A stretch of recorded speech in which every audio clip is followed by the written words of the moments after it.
Hello friends, எல்லாருக்கும் வணக்கம். Welcome to Asian talks. இன்றைக்கி சிறுகடிக்க ஆசையில் விஜயாவுக்கு பெயினா பயமே இல்லையாங்க.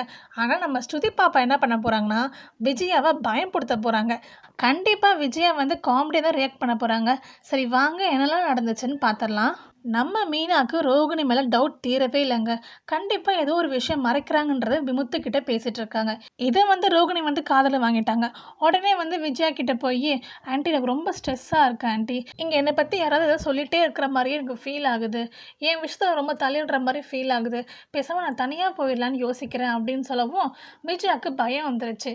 என்னம்மா நீ இப்படிலாம் சொல்கிற, நீயும் மனோஜ் இந்த வீட்டில் ரொம்ப சந்தோஷமாக வாழணுமா, இந்த வீட்டில் வாழ வேண்டியது ஸ்ருதி, ரவி, நீயும் மனோஜ் தாம்மா. அந்த மீனா முத்து தான் வெளியில் போகணும், அதுக்கு நான் சீக்கிரமாக ஒரு வழி பண்ணுறேன், நீ கொஞ்சம் பொறுமையாக இரு, இதுவும் பெருசாக கண்டுக்காத, நீ போய் ரெஸ்ட் எடு அப்படின்ற மாதிரி சொல்லிடுறாங்க. அப்புறம் மனோஜ் வந்து ஓவராக கற்பனை பண்ண ஆரம்பிச்சிட்டாரு குழந்தைங்கள பற்றி. அதை கேட்டோன்னா ரோகிணிக்கு ரொம்பவே கில்ட்டாக ஃபீல் ஆகிடுச்சு போல். ரொம்பவே எமோஷ்னல் ஆகுறாங்க. மனசுக்குள்ளேயே சாரி சொல்லிக்கிறாங்க. உன்கிட்ட நான் நிறைய விஷயங்கள் மறைச்சிட்டேன், இதுக்கெல்லாம் காரணம் உன் கூட நான் சந்தோஷமாக வாழணுன்றதுக்காக தான் இப்படி பண்ணிகிட்ருக்கேன் அப்படின்ற மாதிரி மனசுக்குள்ளேயே சொல்லிகிட்ருக்காங்க.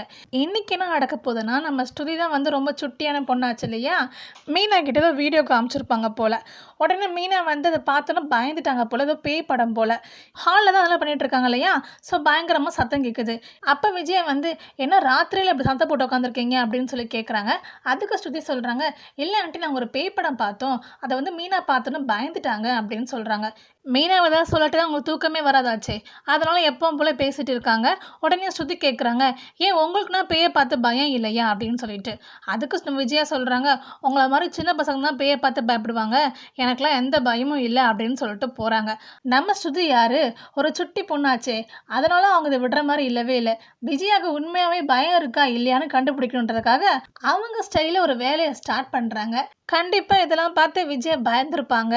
சும்மா வாய் பேச்சு மட்டும் தான் பேசுகிறாங்கன்றத எல்லாருக்குமே தெரிஞ்சிருக்கும். நல்லா காமெடியாக தான் இருக்க போகுது. அது என்னெல்லாம் நடந்துச்சுன்றத அடுத்த வீடியோவில் பார்ப்போம். உங்களுக்கு பிடிச்சிருந்துச்சுன்னா வீடியோக்கு லைக் பண்ணி நம்ம சேனல் சப்ஸ்கிரைப் பண்ணி சப்போர்ட் பண்ணுங்கள். தேங்க்யூ அண்ட் தேங்க்ஸ் ஃபார் வாட்சிங்.